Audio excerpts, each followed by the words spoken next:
என்ன மேடம், எங்க அப்பா யாருங்கிற கேள்விக்கு பதில் சொல்ல முடியாம அத்தனை பெரிய கூட்டத்துல அவமானமா போயிடுச்சு. எங்க அம்மா நடத்தையிலேயே சந்தேகப்பட்டுட்டாங்களே. என்னால தலை நிமிர்ந்து நடக்க முடியல. மேடம், உங்களை என் தாயா நினைச்சு சொல்றேன். நான் ஒரு சிவப்பு ரோஜானி. எனக்கு நானே கர்வமா இருந்தது போய் சேத்துல செந்தாமரையோன்னு சந்தேகம் வந்துடுச்சு. இல்லம்மா, இல்ல, நீ சேத்துல செந்தாமரை இல்ல, சிவப்பு ரோஜா தான். ஒரு நாளைக்கு இந்த உலகத்துக்கு தெரியாதான் போகுது. அது வரைக்கும் எனக்கு கல்யாணம் நடக்காது போல இருக்கு மேடம். நான் நடத்தி வைக்கிறேம்மா, உன் கல்யாணத்தை நான் நடத்தி வைக்கிறேன். Thank you, thank you. எனக்கு இதுக்குமா தேங்க்ஸ் சொல்றேன். நேரமாச்சு, வீட்டுக்கு புறப்படும். சுஜா, எதை பத்தி உங்க அம்மா கிட்ட கேட்காதேம்மா, நான் சொல்ற வரைக்கும். சரி மேடம்.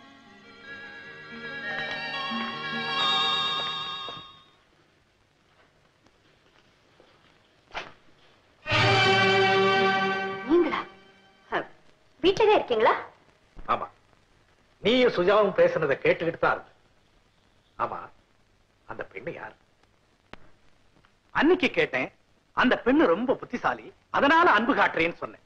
ஆனா இன்னைக்கு நீங்க பேசுனதை பார்க்கும்போது ஒரு ப்ரொஃபசருக்கும் ஸ்டூடெண்ட்டுக்கும் உள்ள தொடர்பா தெரியல. அந்த பெண்ணுக்கும் உனக்கும் ஏதோ ஒரு நெருக்கமான தொடர்பு இருக்குன்னு நான் சந்தேகப்படுறேன். சவுக்கடிப்படலாம், சந்தேகப்படக்கூடாது, சந்தேகப்பட வைக்கவும் கூடாது. சொல்லுமா, சொல்லு. வசந்தி, உன்னோட முழு நம்பிக்கைக்கு நான் இன்னும் ஆளாகலே நினைக்கும் போது அந்த வேதனை என்னால தாங்க முடியலமா? பாஸ்கர், பாஸ்கர், உண்மையை உங்ககிட்ட சொல்ல வேண்டிய நேரம் வந்தாச்சு.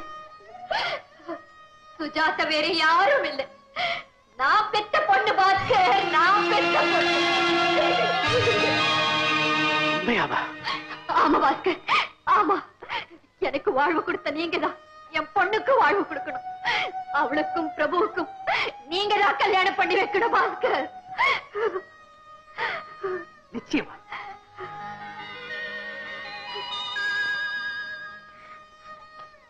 வசந்தி, நான் கேட்கிறேன்னு வித்தியாசமா நினைச்சுக்காதே. சுஜாதாவோட அப்பா யாருன்னு நான் தெரிஞ்சுக்கலாமா? வணக்கம். வணக்கம். வாங்க வாங்க, உட்காருங்க. வாங்கி இதெல்லாம் எதுக்கு? வாங்கிக்கங்க. சொல்றேன். இல்ல, முதல்ல சொல்லுங்க, அப்புறம் வாங்கிக்கிறேன். அதாவது கேஸ் விஷயமா? நோ நோ நோ நோ, இது கல்யாண விஷயம். அடடே, அப்ப பரவாயில்ல, கொண்டாங்க. மல்லிகா, காஃபி கொண்டாமா. அப்புறம் கல்யாணம் யாருக்கு? 10 ஏழைகளுக்கு ஏன் செலவுல கலப்பு திருமணம் செய்து வைக்கிறேன். ஐ அம் சின்சியர்லி டெல்லிங், நான் உங்களை ரொம்ப பாராட்டுறேன். முற்போக்கு எண்ணங்கள் கொண்ட நீங்க தான் இந்த கல்யாணத்துக்கு தலைமை தாங்கி நடத்தி வைக்கணும். வாய்ஸ் வை நாட், நான் வரேன். உங்க சௌகரியத்தை உத்தேசிச்சு வர்ற ஞாயிற்றுக்கிழமை தான் கல்யாணத்தை வச்சிருக்கேன். எங்க நான் மறுப்பு சொல்லிடுவணும்னு முன்னேற்பாடாகவே வந்திருக்கீங்க போல இருக்கு. ரொம்ப சந்தோஷம். அவசியம் நானே வந்து நடத்தி வைக்கிறேன். போதுமா? காபி சாப்பிடுங்க. ஓ, வணக்கம்மா. மிஸ்டர் பாஸ்கர், நீங்களா? மல்லிகா, உனக்கு இவரை ஏற்கனவே தெரியுமா? ஓ, எல்லாம் தெரியுங்க. இவரு என் காலேஜ் மேட். இப்ப சாது மாதிரி இருக்காரே, அடே அப்பா, அந்த காலத்துல இவர் ஆடின ஆட்டம். மல்லிகா, எனக்கு இவரை பத்தி கொஞ்சம் தெரியும். மிஸ்டர் பாஸ்கர், இப்போ எப்படி இருக்கிறீங்க? இருக்கேன். ஆனா நீங்க நினைக்கிறபடி இல்ல. இப்ப நான் காவி கட்டி கமண்டலம் ஏந்தாத சன்னியாசி, பிரம்மச்சாரியான துறவி. அப்படியா?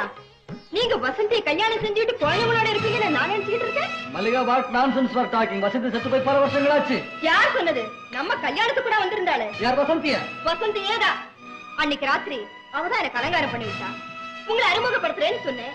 என்ன காரணமோ தெரியல, என்கிட்ட சொல்லிக்காமலேயே போயிட்டா. அதுக்கப்புறம் அவளை பாக்கணும்னு நான் எவ்வளவோ முயற்சி பண்ணேன், முடியலங்க. மை காட், இதை என்னால நம்பவே முடியலையே. அப்ப அவ செத்து போயிட்டதாக சொன்னது பொய்யா? அப்படின்னா வசந்தி உங்களுக்கு முந்தைய தெரியுமா? நல்லா தெரியுமே. அவளைத்தான் நான் முதல்ல பெண் பார்த்தேன். அவ செத்து போயிட்டதாக அவங்க மாமா சொன்னதுக்கு அப்புறம் தான் உன்னை நான் கல்யாணம் பண்ணிக்கிட்டேன். ஓஹோ, அதனாலதான் என்கிட்ட சொல்லிக்காம போயிட்டாளா? என்ன இது, எனக்கு ஒரே குழப்பமா இருக்கே. இந்த கல்யாணத்துக்கு நீங்க வீட்டுல எல்லாரையும் அழைச்சிட்டு வந்தீங்கன்னா எனக்கு ரொம்ப பெருமையா இருக்கும். வரட்டுமா? வரமா? வர சார். அடுத்து பிரபு சுஜாதா.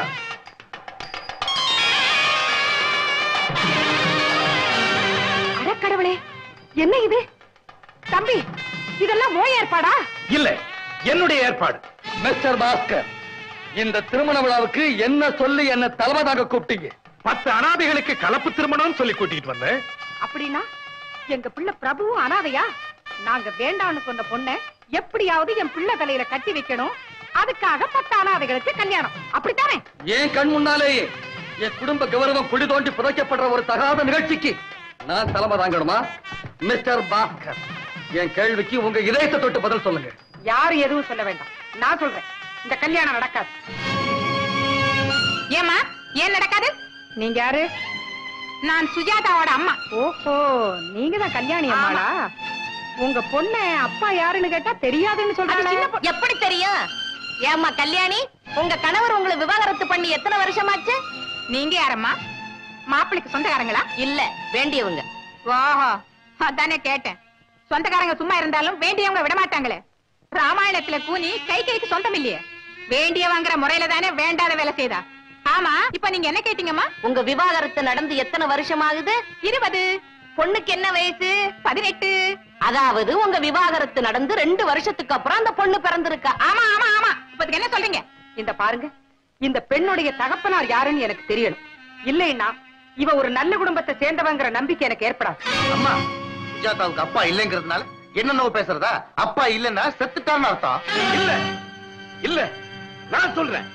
சுஜாதாவுக்கு நான் தான் தகப்பேன். சுஜாதா ஏன் மக. இல்ல இல்ல, சுஜாதாவுக்கு ஒரு தகப்பனும் இல்லை, இவங்க தாயும் இல்ல. சுஜாதாவுக்கு நான் தான் தாய். அடி பாவி, அக்கா, உங்க வாக்கிய மீறிட்டு என்ன மன்னிச்சிடுங்க. என் மகளுக்கு தகப்பனார் யாருங்கிற கேள்வி பிறந்து அதுக்கு என் மாமா பதில் சொல்ல வேண்டிய கேவலமான நிலைமை வந்ததுக்கு அப்புறம் இன்னுமா நான் உயிரோடு? வசந்தி, நீயா?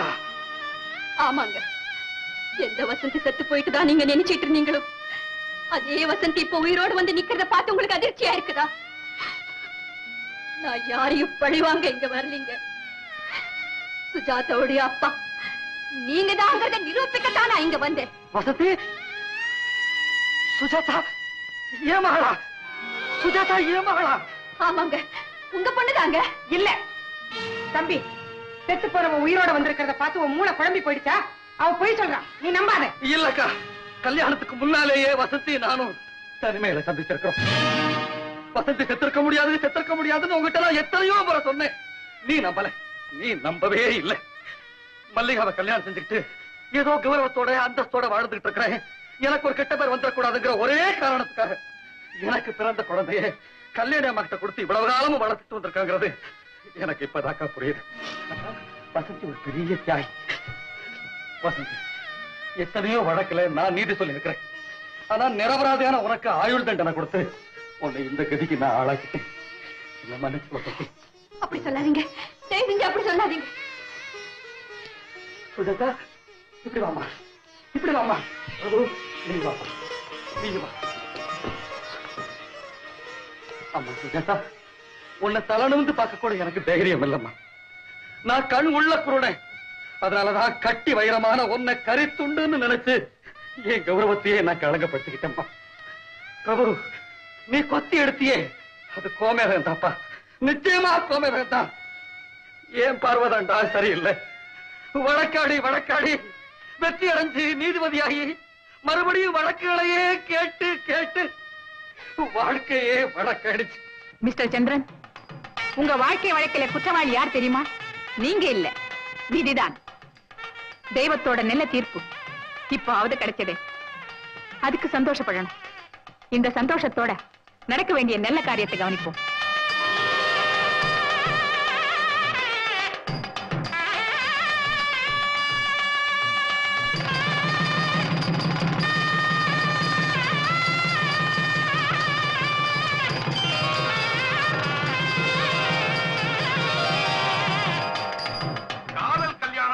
பெற்றோர்களை பிரிச்சு வச்சுட்டு தான் நடக்கும். இந்த ஒரு கல்யாணம் மட்டும் அப்பா அம்மாவை சேர்த்து வச்சுட்டு நடக்குது. ஆமா, இந்த நல்ல நாள்ல பாதி குறை பூர்த்தி ஆயிடுச்சு. மீதி குறையும் பூர்த்தியாக வேண்டாமா? இங்க வாமா.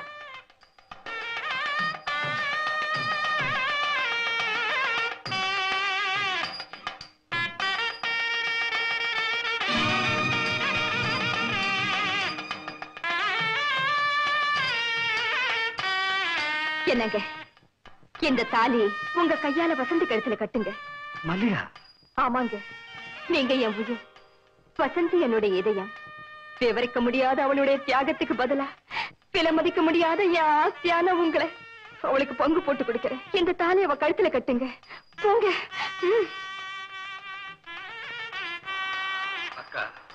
தம்பி, மல்லிகாவை தாலி கட்டினதுக்கு அப்புறம் மனைவியாக்கிக்கிட்டேன். வசந்திய மனைவியாக்கிக்கிட்டதுக்கு அப்புறம் தாலி கட்டுறேன். அவ்வளவுதானே?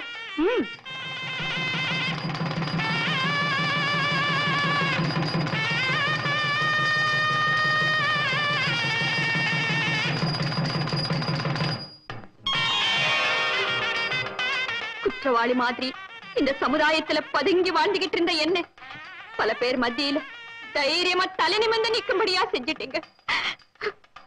எனக்கு இது ஒண்ணே போதும். நான் இனிமே அனாதை இல்லை. இல்லைங்க. இந்த உலகத்துல நான் ஒரு தனி மனிதன். எனக்கு இன்னும் யாருமே கிடையாது. ஆனா நிறைய ஆஸ்தி இருக்கு.